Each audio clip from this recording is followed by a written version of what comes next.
আগামী ত্রয়োদশ সংসদ নির্বাচনকে সামনে রেখে নতুন করে আলোচনায় ইসলামপন্থীদের রাজনৈতিক জোট। এ নিয়ে নানা বক্তব্য মতামত উঠে আসছে বিভিন্ন সভা সমাবেশে। আলোচনায় ইসলামপন্থী দলগুলোর সব ভোট এক ব্যালটে আনার বিষয়টিও। যেভাবে বিপ্লব হয়েছে জুলাই মাসে আগামী নির্বাচনে এরকম একটি পজিটিভ বিপ্লব হবে।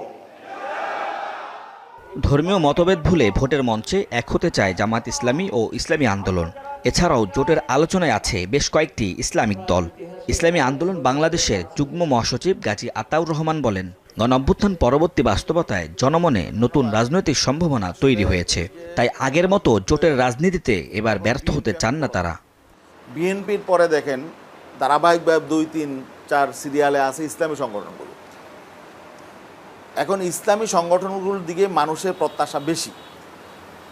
এখন এককভাবে কোনো ইসলামী সংগঠন আসলে ক্ষমতায় যাওয়ার মতো অবস্থানে নেই, এটা আমরা সবাই বুঝি। এই জন্যে আমরা মানুষের এই যে প্রত্যাশাটা এটা রিয়ালাইজ করেই আমরা সকল ইসলামী সংগঠন আমরা চিন্তা করছি আগামী নির্বাচনে যাতে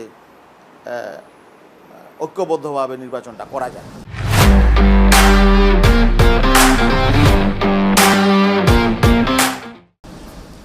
তবে এই মুহূর্তে রাজনৈতিক জোটের বিষয় না ভাবলেও গণপরিষদ নির্বাচন ও নতুন সংবিধানের বিষয় কাছাকাছি মতের দলগুলোর সঙ্গে আলোচনা চলছে জাতীয় নাগরিক পার্টি এনসিপির। পরে এটি রাজনৈতিক জোটে রূপান্তর হতে পারে বলে মনে করছেন দলটির সিনিয়র যুগ্ম আহ্বায়ক আরিফুল ইসলাম আদিব। বাংলাদেশের যে রাজনৈতিক সংকট, সে সংকট সমাধানের জন্য গণপরিষদ নির্বাচনের মাধ্যমে নতুন সংবিধানের দিকে যেতে হবে। আমরা আমাদের এই দাবিগুলো নিয়ে অনেকগুলো দলের সাথে আনুষ্ঠানিক অনানুষ্ঠানিক নানাভাবে আলাপ আলোচনা করেছি। সেই গণপরিষদ নির্বাচন নতুন সংবিধানের দাবিতে যদি অন্য অন্য দলগুলো আমাদের সাথে একমত হয়, তাহলে আমরা একসাথে আন্দোলন এবং আন্দোলন পরবর্তীতে সেটা জোটে রূপান্তর হইতে পারে। এদিকে ঐক্যমত্য কমিশনে প্রধান সংস্কার নিয়ে ঘোষিত জোট না হলেও অনেকটা মেরুকরণ হয়েছে বলে দাবি করেন জামায়াতে ইসলামী সহকারী সেক্রেটারি জেনারেল হামিদুর রহমান আজাদ।